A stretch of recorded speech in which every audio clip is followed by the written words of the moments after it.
UPSC drug inspector medical devices 2025 examination में जो 6 point syllabus जारी हुआ है उसमें इन्वायरमेंट का एक इंपॉर्टेंट एस्पेक्ट है, करंट इश्यूज हमें डिस्कस करने, यानी बेसिक कॉन्सेप्ट के साथ साथ वास्तव में जो है समसामयिक मुद्दे क्या है उन सब के बारे में हम लोग बात करने वाले। इन्वायरमेंट पे एक वीडियोस काफी डिटेल मैंने बनाई हुई है, पढ़ाया भी हुआ है उड़ान बैच में, बट यहाँ पर हम लोग क्विक रिवीजन करेंगे इंपॉर्टेंट बेसिक्स टॉपिक्स के साथ साथ, और जो है करंट कुछ इश्यूज उन पे बात करेंगे। And we are very sure कि बहुत सारे क्वेश्चन इसमें से जो है आपको आ सकते हैं। चलिए हम लोग देखते हैं। तो रिवीजन की वन शॉट सीरीज में आज हम लोग बात करने वाले हैं ग्रीन हाउस गैसेज, यानी जो ग्लोबल वार्मिंग, जब पूरी तरीके से जो पृथ्वी गर्म हो रही है, वैश्विक लेवल पे जो है एटमॉस्फेयर हमारा गर्म हो रहा है, उसके पीछे बहुत बड़ा जो रोल है वो ग्रीन हाउस गैसेज का। उसके बहुत सारे रीजन हो सकते हैं। उसमें ग्रीन हाउस गैसेज में आप देखोगे वाटर वेपर जो है सबसे ज्यादा रोल आपको दिखाई दे रहा है, CO2 का दिखाई दे रहा है, मीथेन का दिखाई दे रहा है, ओजोन का, nitrogen oxides, chlorofluorocarbons, these are the major you can say green house gases जो कि टेम्परेचर बढ़ाने का काम कर रही है। अब जैसे अगर ये पृथ्वी है, यहाँ पर अगर एटमॉस्फेयर की हम बात करें तो सूरज की रोशनी जो है यहाँ पर आ रही है शॉर्ट वेवलेंथ के फॉर्म में, लॉन्ग वेवलेंथ इंफ्रारेड के फॉर्म में जो है जा रही है, लेकिन कुछ यहाँ पर हीट एंट्रैप हो रही है। तो वो जो एंट्रैप हो रही है वो ग्लोबल टेम्परेचर को बढ़ाने का काम कर रही है, वो ग्रीन हाउस गैसेज।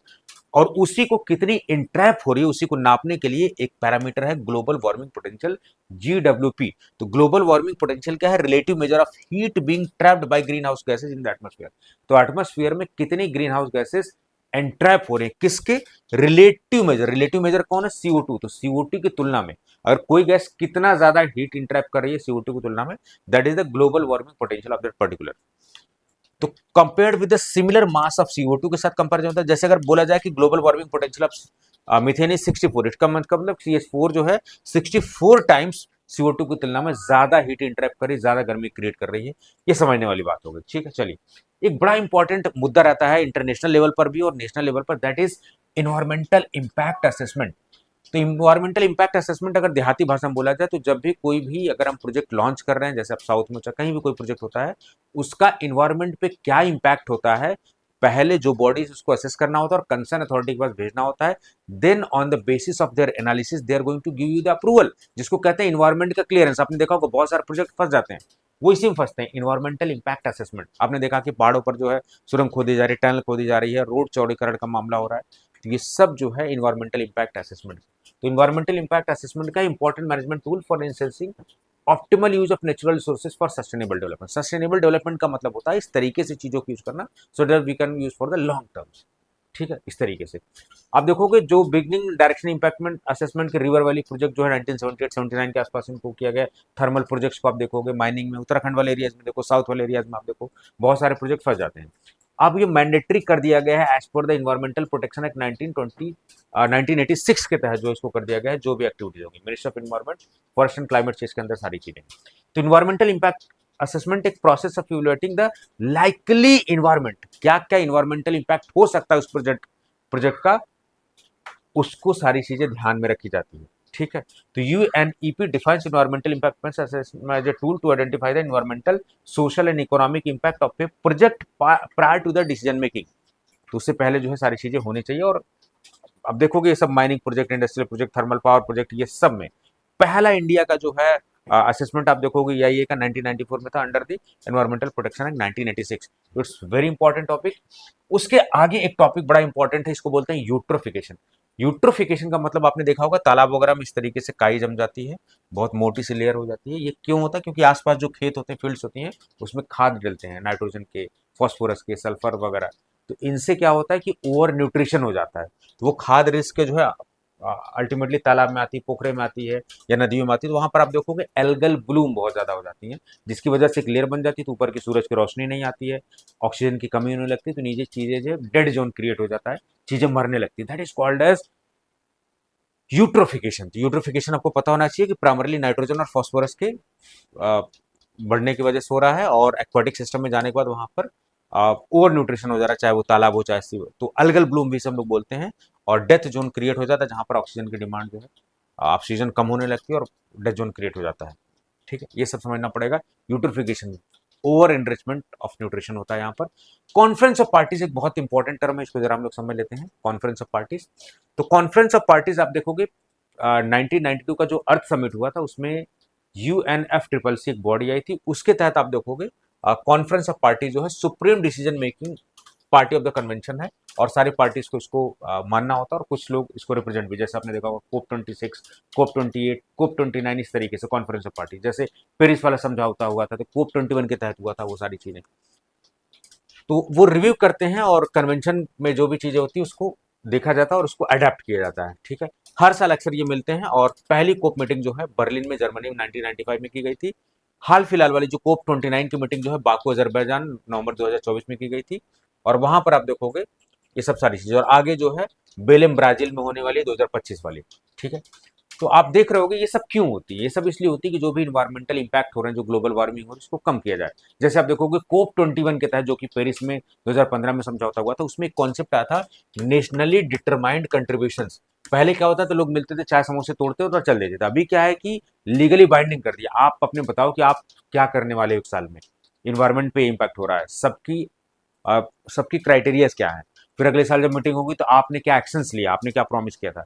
तो अब लीगली बाइंडिंग कर दिया गया है 2015 के बाद, उसी को बोला जाता है नेशनली डिटरमाइंड कंट्रीब्यूशन। तो उसी के तहत आप देखोगे भारत ने ये डिसाइड किया है कि we are going to be net zero emission by 2070, ठीक है। ये सब क्योटो प्रोटोकॉल क्या है, 11 दिसंबर 1997 एक समझौता हुआ था। रेटिफिकेशन का मतलब जब देश उस पर हस्ताक्षर कर देते हैं, लागू कर देते हैं अपने यहाँ सारी चीजें, 192 countries. United Nation framework convention on climate change के हिसाब से ये सारी चीजें हुई थी। To reduce green house gases जो कि ग्लोबल वार्मिंग कर रही थी, उससे रिलेटेड समझौता था क्योटो प्रोटोकॉल, ठीक है। International treaty to reduce green house gases emission, और 1992 का जो यूएनएफ ट्रिपल सी, उसी के तहत। तो क्योटो के तहत कई सारे मैकेनिज्म आई, भाई ग्रीन हाउस गैसेज कैसे कम कर सकते हो, जो भी कार्बन का लेवल, कार्बन डाइऑक्साइड का लेवल, इसको कम करना है, और ज्यादा से ज्यादा अपने आपको नई टेक्नोलॉजीज में इन्वेस्ट करना है, डेवलपिंग कंट्रीज को जो है नई टेक्नोलॉजी देना है। तो वहां पर एक joint implementation clean development mechanism जैसी चीज आपको दिखाई दी, वहां पर कार्बन क्रेडिट सिस्टम भी दिखाई देता है, ये सब, जहां की 1 carbon unit equal to 1 ton of CO2 equivalent. ये मॉन्ट्रियल प्रोटोकॉल आपने देखा होगा, मॉन्ट्रियल समझौता हुआ, ओजोन लेयर का जो डिप्लीशन हो रहा था उसके लिए था। तो इसमें जितने भी थे नियरली 100 मैन मेड केमिकल जो कि ओजोन डिप्लीटिंग सब्सटेंसेस थे, उनके बारे में बात की गई। और 16 सितंबर 1987 को मल्टीलेटरल फंड बनाया गया, मॉन्ट्रियल प्रोटोकॉल, जो कि स्टैब्लिश हुआ 1991 में, ठीक है। तो मॉन्ट्रियल प्रोटोकॉल का संबंध किससे है, ओजोन गैस के संरक्षण से, जबकि क्योटो प्रोटोकॉल का संबंध है ग्रीन हाउस गैसेस के रिडक्शन से। ये सब सारी चीजें आपको होना चाहिए, ठीक है। यूनाइटेड नेशन एनवायरमेंट प्रोग्राम आप देखोगे, फिर United Nation development programme, United Nation industrial development organisation and the World Bank, ये सब सारे जो है इन्होंने जो है मिलकर सारी चीजें जो है इम्प्लीमेंट करने की कोशिश की, सब चीज। फिर आप देखोगे क्या कुछ वर्ल्ड लेवल पे इनिशिएटिव्स इन्वायरमेंट को लेके लिए गए, क्या कुछ इंडिया में इनिशिएटिव्स लिए गए थे, ये सब सारी चीजें हम लोग बात कर लेते हैं। तो वर्ल्ड पे आप देखोगे तो आप मेजरली देखोगे जो रियो डी जेनेरियो में 1992 में जो अर्थ समिट हुआ था, उसमें UNFCCC का कॉन्सेप्ट आया, ठीक है। और बहुत इंपॉर्टेंट एस्पेक्ट्स उसमें निकल के आए। फिर कॉन्फ्रेंस ऑफ पार्टीज वाला सारी चीजें आए, फिर आगे देखोगे पेरिस में बहुत बड़ा समझौता हुआ 2015 वाला। उसके बाद सारी चीजें क्या है कि भाई ओवरऑल टेम्परेचर को, पृथ्वी को हम 1.5 डिग्री से ज्यादा जो है उसको बढ़ने नहीं देंगे, मैक्सिमम 2 डिग्री से ज्यादा बढ़ने नहीं देंगे, लेकिन 1.5 तक हम लोग मान के रहेंगे, इस तरीके से। पहला इन्वायरमेंटल अगर इंटरनेशनल क्लाइमेट प्रोग्राम की बात की जाए तो 1980 में 1988 में आईपीसीसी का क्रिएशन हुआ, रियो और समिट 1992 हुआ, 97 में क्योटो प्रोटोकॉल हुआ, European union emission trading system 2005 में आया, 2009 में कोपेनहेगन क्लाइमेट चेंज आया, ठीक है। 2015 में कोप 21, that is very historic just because nationally determined contributions और लीगली बाइंड हुआ सब चीज। फिर 6th आईपीसीसी रिपोर्ट आई, और हॉटेस्ट समर जो कि 2023 में रिपोर्ट की गई थी, अब करंट न्यूज है, अपडेट होकर 2024 for the hottest year. India में जो इन्वायरमेंटल पॉलिसी है वो सब, क्योंकि इंडिया कई सारे मल्टीलेटरल ट्रीटीज का पार्ट भी है, तो आप देखोगे इन्वायरमेंट प्रोटेक्शन एक्ट 1986 में इंडिया ने अप्लाई किया। फिर water prevention and control act 1974 में, air prevention and control act 1981 में जो है, वाटर वाला 1974 में है, और एयर वाला 1981 में है, फॉरेस्ट कंजर्वेशन 1980 में है, वाइल्ड लाइफ प्रोटेक्शन एक्ट 1972, जिसके तहत कई सारी अनुसूचियां हैं, उसमें आप जो है मार नहीं सकते चीज़ों को, क्योंकि कई जगह वो इंडेंजर्ड भी होती है, कई जगह उनको संरक्षित है वो। बायोलॉजिकल डाइवर्सिटी एक्ट जो 2002 में आया, फिर नेशनल इन्वायरमेंट पॉलिसी 2006 में आई, नेशनल ग्रीन ट्रिब्यूनल जो है, जितने भी इन्वायरमेंट से रिलेटेड मुद्दे हैं उनको फास्ट ट्रायल करना, नेशनल ग्रीन ट्रिब्यूनल्स आप देखोगे। सेंट्रल पोल्यूशन कंट्रोल बोर्ड आया, फॉरेस्ट राइट एक्ट 2016 में आया, फिर एनर्जी कंजर्वेशन एक्ट 2001 में आया, कोस्टल रेगुलेशन जोन नोटिफिकेशंस आई। So these are the important you can say pillars of the Indian environment policy, जिसके तहत जो है इन्वायरमेंट को इंडिया में डील किया जाता है सारी चीजें। फिर एक कॉन्सेप्ट था नेशनली डिटरमाइंड कंट्रीब्यूशन। तो नेशनली डिटरमाइंड कंट्रीब्यूशन का मतलब एक कंट्री के इन्वायरमेंट को लेके गोल क्या होने वाले हैं आगे आगे आने वाले, ये बेसिकली कॉन्सेप्ट था। पेरिस में जो समझौता हुआ था इन्वायरमेंट का, COP21 का, उसमें डिसाइड किया गया कि इसके बाद हम लोग केवल चाय समोसे तोड़ के बकैती नहीं करेंगे, काम करेंगे, वास्तव से रिजल्ट दिखना चाहिए। तो सब लोग अपना अपना बताएं कि आप अगले साल क्या करने वाले हो, कैसे इन इश्यूज को डील करने वाले इन्वायरमेंट के, एंड जब नेक्स्ट ईयर आप आओगे तो you will submit the report, आप स्थिति बताओगे, ये सब सारी चीजें। तो नेशनल एक्शन प्लान है, ये इंटरनेशनल नहीं है, हर कंट्री का, ठीक है, to the UNFCC as a part of Paris agreement. तो कंट्रीज के टारगेट होते हैं, पॉलिसीज होते हैं, मेजर्स होते हैं, ताकि ग्रीन हाउस गैसेज इमिशंस को कैसे आप कर रहे हो और क्लाइमेट चेंज जो प्रॉब्लम है उसके इम्पैक्ट को कैसे आप कम कर रहे हो, ताकि हम लोग जो है टेम्परेचर राइज को 1.5 डिग्री सेल्सियस ऊपर ना रख सकें, ये लिमिट कर सकें हमें। तो ये नेशनली डिटरमाइंड कंट्रीब्यूशन। एक और कॉन्सेप्ट आपने देखा होगा, sustainable development and sustainable development goals. Sustainable development simply means एक इस तरीके का विकास, इस तरीके का डेवलपमेंट जहां पर लॉन्ग टर्म चीजों को यूज की जा रही है, एग्जॉस्ट नहीं किया जा रहा रिसोर्सेज को, ठीक है। सस्टेनेबल डेवलपमेंट गोल्स का कॉन्सेप्ट जो है किसने दिया था, यूनाइटेड नेशन ने दिया था। कितने अभी हैं, 17 सस्टेनेबल, जैसे भूखमरी को अंत कर देना है, क्लीन वाटर की बात कर रहे हैं, कोई पॉवर्टी नहीं है, कोई हंगर नहीं है, ये सब की बात है। तो ये एजेंडा क्या है, 2030 agenda for the sustainable development, जितने भी यूनाइटेड नेशंस के मेंबर हैं 2015 में जो इसको अडॉप्ट किया गया, ये सब सारी चीजें। तो 2015 बड़ा इंपॉर्टेंट जो है ईयर रहा है। उसी समय डिजास्टर मैनेजमेंट से रिलेटेड रिस्क को रिड्यूस करने के लिए सेंडाई फ्रेमवर्क भी आया, फिर अदिस अबाबा एक्शन एजेंडा भी आया, आप देखोगे। 2030 सस्टेनेबल डेवलपमेंट गोल का जो 17 सस्टेनेबल डेवलपमेंट गोल का कॉन्सेप्ट है वो भी 2015 में nationally determined contribution. So 2015 was very historic year in case of environment, आप कह सकते हैं, ठीक है। उसके बाद आप नाम सुनते होंगे United Nation framework convention on climate change. ये कब कॉन्सेप्ट है, 1992 में आया, ठीक है। इंटरनेशनल ट्रीटी है और पॉलिसी मेकिंग बॉडी है क्लाइमेट चेंज को लेके, यही कोप करवाती है, आपको पता होगा, providing legal framework for annual meeting of COP. और आईपीसीसी क्या है, intergovernmental panel on climate change, is the scientific assessment body. UNF triple C के अंदर जो साइंटिफिक असेसमेंट है, साइंटिफिक बॉडी है, उस पर सुझाव देने का काम कौन करता है, आईपीसीसी। और इसी के तहत कॉन्फ्रेंस ऑफ पार्टीज की मीटिंग होती है। तो यूएनएफ ट्रिपल सी जो है इंटरनेशनल ट्रीटी के तहत स्टैब्लिश किया गया है, पॉलिसी मेकिंग बॉडी है, सुप्रीम पॉलिसी मेकिंग बॉडी है इन्वायरमेंट को लेके, यही कॉन्फ्रेंस ऑफ पार्टी वाले समिट्स भी कराती है। और इसी का एक पार्ट है आईपीसीसी, जो कि साइंटिफिक मुद्दों पे, चाहे वो क्लाइमेट चेंज को हो, क्लाइमेट इम्पैक्ट को हो, जो भी साइंटिफिक आउटपुट देने होते हैं वो सब आउटपुट कौन देता है, आईपीसीसी। तो यूएनएफसीसी एक मल्टीपल ट्रीटी है जो कि 1992 में अडॉप्ट की गई थी, ये सब सारी चीजें, to stabilise green house gases concentration और एंथ्रोपोजेनिक एक्टिविटी यानी ह्यूमन इन्वॉल्वमेंट को कम से कम किया जाए, ये सब सारी चीजें। फिर उसके बाद आप देखोगे दो बड़े इंपॉर्टेंट एस्पेक्ट्स आए, क्योटो प्रोटोकॉल 1997 में आए, इसी यूएनएफ ट्रिपल सी के तहत, पेरिस एग्रीमेंट 2015 वाला पूरा आया, सारी चीजें। तो inter panel inter governmental panel on climate change जो है इंडिपेंडेंट बॉडी है, जो कि वर्ल्ड मेट्रोलॉजिकल ऑर्गेनाइजेशन और यूनाइटेड नेशन एनवायरनमेंट प्रोग्राम के तहत जो स्टैब्लिश किया गया। इसका काम है जो है साइंटिफिक आउटपुट देना, किसको, यूएनएफ ट्रिपल सी को, ये सब सारी चीजें। Created by United Nation environment programme और वर्ल्ड मेट्रोलॉजिकल ऑर्गेनाइजेशन, इन सब के द्वारा जो है इसको क्रिएट किया गया। तो आप कह सकते हैं कि United Nation body for addressing science related to the climate change, जो भी science related to the climate change है वो डील कौन करता है, आईपीसीसी। और साइंटिफिक एक्सपर्टीज किसको प्रोवाइड करता है, यूएनएफ ट्रिपल सी को। तो ये थोड़ा सा डिफरेंस आपको समझ में आ रहा होगा। One of the best result we have given. बाकी किसी कोर्सेज वगैरह में रजिस्टर्ड करना हो तो आप जो है टूटेक्सो अकेडमी से कभी भी रजिस्टर्ड कर सकते हैं, अपने दोस्तों मित्रों को बता सकते हैं। वीडियोज अच्छी लगती है तो इसको लाइक जरूर करना है, चैनल को सब्सक्राइब करके जाना है। बाकी क्या कुछ करंट मुद्दे हैं इस समय वो भी थोड़ा सा हम लोग पढ़ लेते हैं, यहाँ पर आप देखेंगे। तो ग्लोबल वार्मिंग एक अपने आप में बहुत बड़ा मुद्दा आप देखेंगे, ग्लोबल वार्मिंग, ओवरऑल एटमॉस्फेयर का गर्म होना। और वो सारी मैंने गैसेस बताई, लेकिन तीन मुख्यतः ग्रीन हाउस गैसेस आपको नजर आएंगी, कार्बन डाइऑक्साइड, मीथेन और नाइट्रोजन नाइट्रस ऑक्साइड। आप देखोगे ये आपका डेटा जो है वर्ल्ड मेट्रोलॉजिकल ऑर्गेनाइजेशन का है। लगातार जो है धरती हमारी गर्म हो रही है और एटमॉस्फेयर भी हमारा गर्म हो रहा है, फॉसिल फ्यूल्स हो, चाहे ह्यूमन एक्टिविटीज हो, ये सब जो है की इन्वॉल्वमेंट है ग्लोबल हाउस, जो globally green house gases emissions के रोल में आप देखोगे, ठीक है। फॉसिल फ्यूल बहुत बड़ा रीजन है। कार्बन टैक्स एक कॉन्सेप्ट है, कार्बन टैक्स को जरा समझ लेते हैं।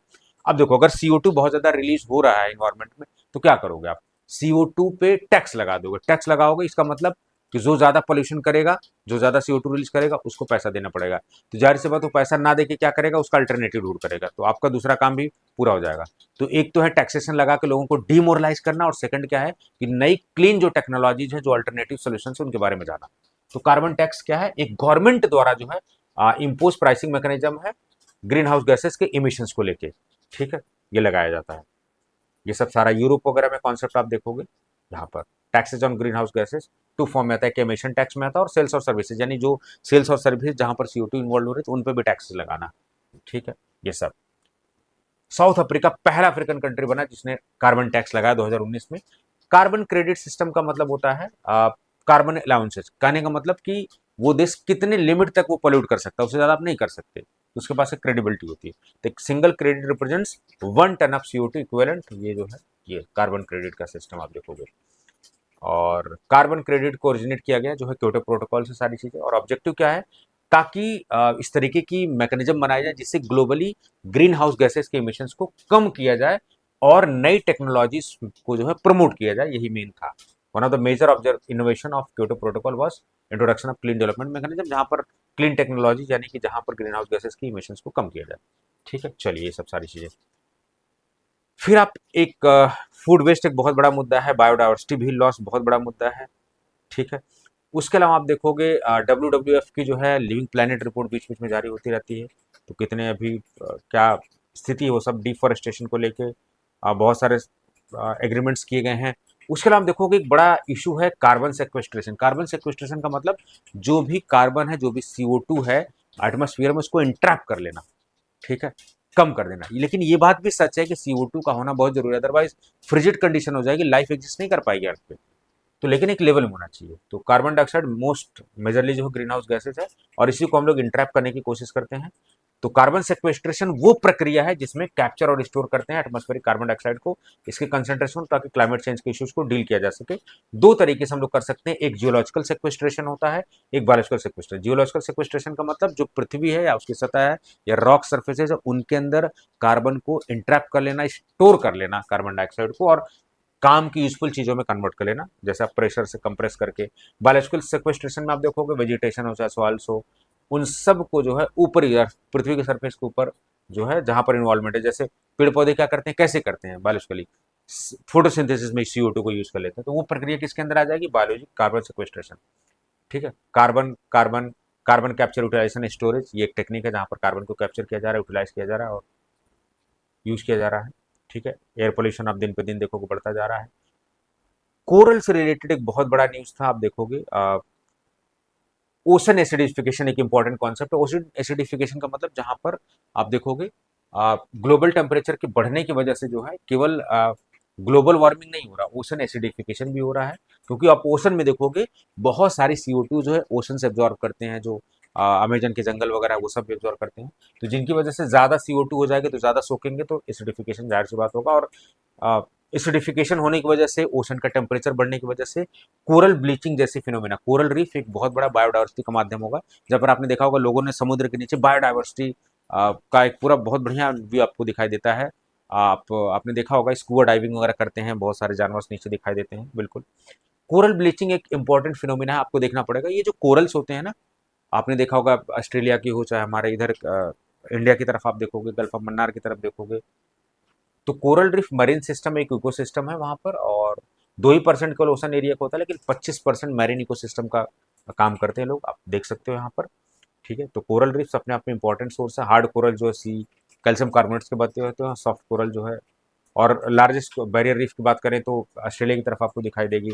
इंडिया में जो है गल्फ ऑफ कच्छ में, गल्फ ऑफ मन्नार में, अंडमान निकोबार के पास, लक्षद्वीप आइलैंड के आसपास, मालवन के आसपास आपको दिखाई देंगे ये सब कोरल्स।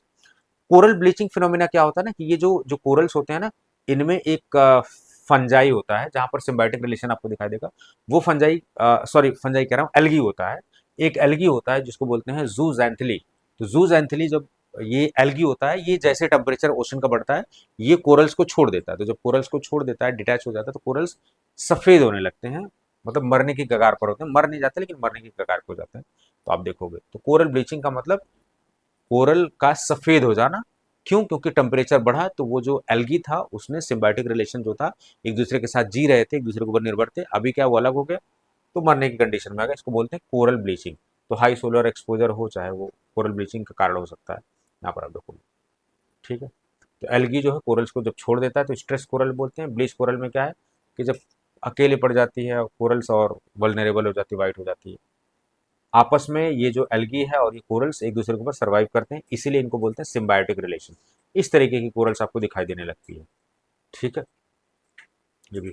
कार्बन फुटप्रिंट क्या होता है? कार्बन फुटप्रिंट का मतलब कि जो भी हम एक्टिविटीज कर रहे हैं उससे कितना एमिशंस हो रहा है ग्रीन हाउस गैसेस का, चाहे वो कोई इंडिविजुअल हो चाहे फैक्ट्री हो, तो हमारे एक्शंस द्वारा कितना ग्रीन हाउस गैसेस का इमिशन हो रहा है, that is called as carbon footprint. उसमें आप देखोगे यूनाइटेड नेशन का एवरेज जो है ज्यादा दिखाई देगा। ठीक है, इंडिविजुअल कार्बन फुटप्रिंट होता है, प्रोडक्ट होता है, कॉर्पोरेट फुटप्रिंट होता है, ये सब। सॉइल डिग्रेडेशन भी एक बहुत बड़ा मुद्दा है हमारे यहाँ, आप देखोगे सारी चीजें। ठीक है, कैंपा फंड के बारे में जो है आप देख लेना थोड़ा सा अच्छे से। ठीक है, तो ये कुछ इंपॉर्टेंट इशू जो मेरे को समझ में आ रहे थे मैंने आपको डिस्कस कर लिया। बाकी टेक्सटाइल इंडस्ट्री से भी पोल्यूशन जो है काफी हो रहा है, ग्लोबल वार्मिंग बढ़ रही है, आप सारी चीजें सब देख सकते हो। ओवर फिशिंग भी एक इशू है, कोबाल्ट माइनिंग भी एक बहुत इशू है। ई वेस्ट मैनेजमेंट यानी कि जो इलेक्ट्रॉनिक वेस्ट है उसको मैनेज करना बहुत बड़ा अपने आप में मुद्दा है, क्योंकि ई वेस्ट तो पैदा ज्यादा हो रहा है, 5 गुना पैदा हो रहा है, लेकिन रिसाइकल नहीं कर पा रहे हैं। केवल 20-21% या 19% के आसपास हम लोग जो है रिसाइकल कर पा रहे हैं। तो 2022 में 62 मिलियन के आसपास है ई वेस्ट। बाय जैसे वेस्ट से रिलेटेड अगर लॉस की बात करें तो बायोमेडिकल वेस्ट मैनेजमेंट रूल 2016। ठीक है, करंट सिनेरियो क्या, world third largest generator of e waste हम लोग हैं, चाइना और यूएसए के बाद ये हमारे सीन है। क्योंकि बच्चों में और माओ में जो प्रेग्नेंट लेडीज उन सब में असर पड़ता है। ई वेस्ट रिसाइकलिंग जो है टिपिकल प्रोसेस है, उसमें छांटना होता है, अलग अलग करना होता है। ठीक है, सबसे ज़्यादा जो है लेड उसमें निकलता है, और 17.4 ही आ, हम लोग केवल रिसाइकल कर पा रहे हैं 2019 तक की बात करें। ई वेस्ट मैनेजमेंट रूल्स बहुत सारे बने। बेसल कन्वेंशन आपको नजर आएगा, हैजार्डस वेस्ट का जो है ट्रांसबाउंडरी मूवमेंट को रोकने के लिए जो है बेसल डील करने के लिए जो है बेसल कन्वेंशन है। मिनीमाटा कन्वेंशन 2013 में आया, स्टॉकहोम कन्वेंशन 2001 में आया। ई वेस्ट मैनेजमेंट रूल्स भारत में 2022 में आए, अपडेट करके अभी 2024 रूल हो गया है। ठीक है, ये सब। आ, बाकी कॉन्सेप्ट था ईपीआर का। ईपीआर का मतलब एक्सटेंडेड प्रोड्यूसर रिस्पॉन्सिबिलिटी। इसका मतलब होता है आ, कि अगर जो भी कचरा प्रोड्यूस कर रहा है उसका मतलब मेन रिस्पॉन्सिबिलिटी होगी कि आप प्रोड्यूस करो तो आप उसको रिसाइकल करो, या फिर जहां रिसाइकल हो रहा है वहां तक पहुंचाओ। It's your whole sole responsibility, सरकार हर चीज नहीं करेगी। ठीक है, extended producer producers are mandated to achieve annual recycling targets by recycle. ये सर्कुलर इकोनॉमी की हम लोग बात कर देते हैं। सर्कुलर इकोनॉमी जो है आपको दिखाई देगी जो है जहां पर कचरे वगैरह को हम लोग अच्छी चीजों में यूज कर दिया जाता है, फिर उसका कचरा होता है फिर उसका अच्छी चीज बना देते हैं, तो एक सर्कुलर इकोनॉमी बन जाती है। ये सब सारी चीजें। क्लाउड सीडिंग आजकल बड़ा न्यूज में था। क्लाउड सीडिंग, क्लाउड सीडिंग का मतलब होता है क्लाउड के आसपास कुछ सीड्स डाल देना। सीड्स का मतलब कुछ केमिकल्स होते हैं, जैसे सोडियम आयोडाइड हो गया, पोटेशियम आयोडाइड हो गया, सोडियम क्लोराइड हो गया। उसको प्लेन से या ड्रोन से आपने देखा होगा छिड़क देते हैं आसमान में। जैसे छिड़क देते हैं उसको, तो जो आसपास के क्लाउड्स होते हैं उस पे उस पर्टिकुलर पे आप देखोगे जैसे इस तरीके का कॉन्सेप्ट है। यहाँ पर अगर आप नोटिस करो तो ये प्लेन से गए ऊपर आसमान में, इन्होंने क्या किया, छोटे छोटे ड्रॉपलेट्स न्यूक्लियस के तौर पर छिड़क दिया। जो आसपास के ड्रॉपलेट है वो यहाँ पर इकट्ठी होंगी, और जैसे इकट्ठी होंगी वो भारी हो जाएंगे, नीचे बारिश के तौर पर नीचे आ जाएंगी। इसका मतलब कि क्लाउड सीडिंग आर्टिफिशियल रेन कराने की वो टेक्निक है, लेकिन याद रहे क्लाउड सीडिंग तभी काम करेगी जब आसपास बादल होंगे। तो बादल होना इंपॉर्टेंट है। क्लाउड सीडिंग से हम बादल नहीं क्रिएट करते, आसपास के वाष्प को, बादल को हम लोग इकट्ठा कर लेते हैं। तो न्यूक्लियस हम लोग प्रोवाइड कर रहे हैं। ठीक, क्लाउड सीडिंग में हम लोग सीड प्रोवाइड कर रहे हैं। और इसे सीड किसके होते हैं, ये केमिकल्स बेसिकली होते हैं। ठीक है, चलिए। तो क्लाउड कंडेंसेशन न्यूक्लिया की तरह सीड पार्टिकल्स काम करते हैं। सोडियम सिल्वर आयोडाइड, पोटेशियम, मैं बार बार शायद सोडियम बोल रहा हूँ, सिल्वर आयोडाइड यूज होता है केमिकल। पोटेशियम आयोडाइड और सोडियम क्लोराइड इसको हम लोग जो है ज़्यादातर यूज करते हैं। आपने देखा होगा दिल्ली के आसपास आर्टिफिशियल रेन हम लोग कराने की कोशिश कर रहे हैं। ठीक है, चलिए, ये इस तरीके से। तो एक अपने आप में इंपॉर्टेंट मुद्दा है। बहुत जगह जो आप देखोगे यूएई बहुत बार बार कराता था। चाइना ने 2008 के जब ओलंपिक्स हुए थे तब उसने कराया था। ठीक है, रेड होल माइनिंग इंपॉर्टेंट है मुद्दा, आप देखोगे। ठीक है, ये सब। मिशन लाइफ जो है इंडिया ने लॉन्च किया ग्लोबल इनिशिएटिव 2022 में, ताकि सस्टेनेबल डेवलपमेंट को भी हम लोग प्रमोट कर सकते हैं सारी चीज़ें। कोप 26 में जो है नेट जीरो इमिशंस की हम लोग जो है बात कर रहे थे 2017 में। ये सब नेशनल एयर क्लीन प्रोग्राम 2019 में स्टार्ट किया गया, इंडिया कूलिंग एक्शन प्लान भी लॉन्च हो गया है। ये सब कुछ जो है these are the very important topics. ठीक है, चलिए। बाकी अभी टाइगर रिजर्व्स भी हमारे बढ़ गए हैं, और इंटरनेशनल बिग कैट अलायंस में इंडिया ने जो है कई कंट्रीज के साथ जो है किया है, आप देखेंगे। ठीक है, ये सब सारी चीज़ें इंपॉर्टेंट न्यूज़ है ये सब। ठीक है, ग्लोबल वेटलैंड्स जो है अभी रामसर कन्वेंशन जो है वेटलैंड से रिलेटेड है। ठीक है, चलिए। All India tiger estimation report 2022 में आई थी, उसके तहत जो है आप देखेंगे 3682 के आसपास जो है ये दिखाई देंगे। ठीक है। फॉरेस्ट सर्वे जो है रिपोर्ट 2023 वाली आई है, 18वीं है, उसके तहत आप देखोगे मैनग्रोव्स का काफ़ी लेवल बड़ा है हमारा जो है, और सबसे ज़्यादा मैनग्रोव्स जो है बंगाल में, फिर फॉलोड बाय द गुजरात है। और यहाँ पर आप देखेंगे कितना जो है फॉरेस्ट कवर और ट्री कवर आप देखेंगे, फॉरेस्ट कवर कंट्री का जो है 21.76 है, और ट्री कवर जो है 3.41% के आसपास है। इंडियन फॉरेस्ट सर्वे रिपोर्ट जो है उसके तहत जो है जारी की गई सब चीज़। ठीक है, यूएनएफ ट्रिपल सी की बात आपने देख ली सारी चीज़ें।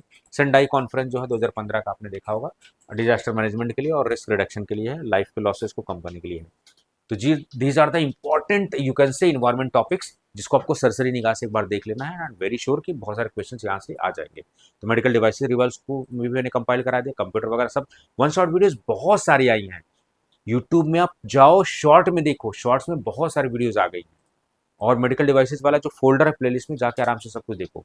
वीडियोस अच्छी लग रही है, प्लेटफॉर्म को सपोर्ट करना है, सब्सक्राइब करके जाना है, वीडियोस को जरूर लाइक करना है। ठीक है, बाकी कोई हेल्प हो तो आप हमारे नंबर्स पर कॉल कर सकते हैं। कोई भी कोर्सेज की जरूरत हो कभी फ्यूचर में, ट्यूटोरियल अकेडमी एप्लीकेशन पर आप जो है विजिट कर सकते हैं। आज की इस वीडियो में इतना ही, थैंक यू।